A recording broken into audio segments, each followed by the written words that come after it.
chers abonnés, mes chers étudiants, première année bac sciences maths, sciences expérimentales, bienvenue dans cette courte capsule dans laquelle je vais vous expliquer le mot un milieu de sédimentation ou bien des milieux de sédimentation. Wasat at-tarassub, awsat at-tarassub. Ça signifie quoi ce terme-là?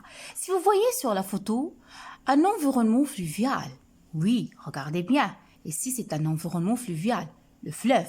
Ici, c'est un environnement lacustre. Lorsque je dis lacustre, j'ai déjà expliqué ce terme-là l'année dernière, c'est le lac. Ici, un environnement désertique. Lorsque je parle d'un environnement désertique, c'est le désert. Autre chose, il y a aussi ce milieu-là, il y a glacier, il y a aussi un environnement marin, la mer. Donc la mer, le lac, fleuve, le désert, c'est quoi? Ce sont des milieux de sédimentation. On se pose la question, qu'est-ce que c'est un milieu de sédimentation?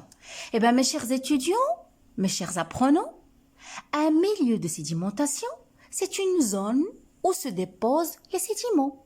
Parce que, après érosion, il y aura le phénomène du transport, c'est-à-dire que les éléments détritiques, ils vont être transportés, que ce soit par le vent, que ce soit par la mer. Une fois la vitesse du vent ou bien la vitesse de l'eau va diminuer, il va y arriver le phénomène de la sédimentation, at-tarassub. Donc, ces éléments détritiques, ces sédiments, ils vont se déposer. Mais ils vont se déposer où? Dans un milieu que je vais nommer un milieu de sédimentation. Il en existe plusieurs types de milieux qu'on va étudier en détail dans les prochaines capsules, à savoir les milieux continentaux.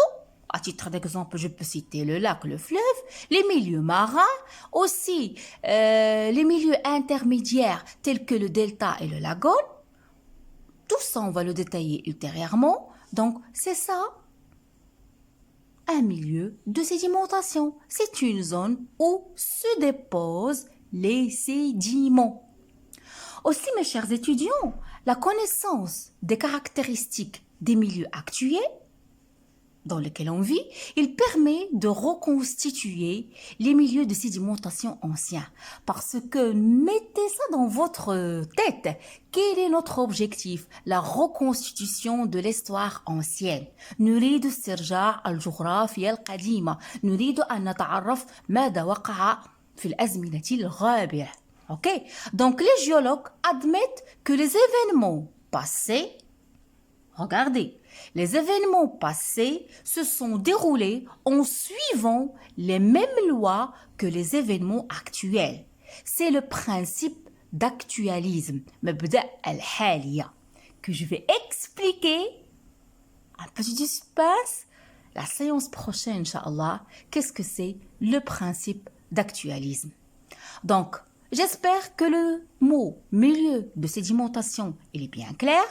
Je vous donne rendez-vous une prochaine capsule. Abonnez-vous à ma chaîne. Beaucoup de commentaires. À bientôt.